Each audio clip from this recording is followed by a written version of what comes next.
$12.1 million, we know for sure, has gone to this claim for investigations like excavation, and that hasn't happened.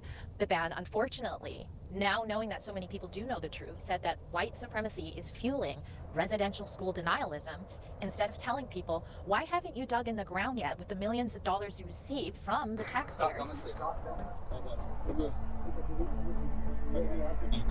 I actually feel a little intimidated right now because Excuse me, I Yes. am the manager of the museum, The museum. and we have to have application forms for anybody that comes here, especially since the confirmation of the unmarked graves in this property. Did the chief and council say that the burials have been confirmed? Yes. But since no excavation had been done, this was impossible. And despite announcing that the band was ready to excavate the site in July 2021, they still had not begun the work.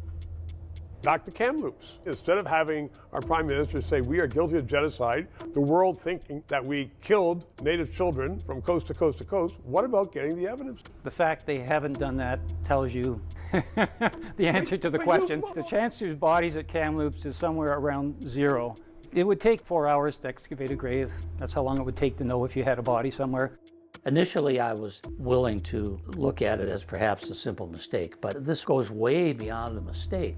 To have to admit that you've been complicit in that will tend to discredit the entire movement. People are going to have other questions.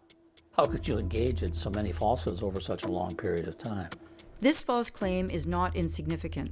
It is rewriting Canada's past and steering its future. Even now, hundreds of millions in taxpayer funds are still being allocated to bands across the country on the basis of the Kamloops false allegation. There have been all kinds of political gains as a result of this story. So it's been a huge winner for them. They've gotten money, they've gotten political and legal victories, they're working on more of them. They got hundreds of millions of dollars to look for more, well, I should say more bodies, actually to look for any bodies.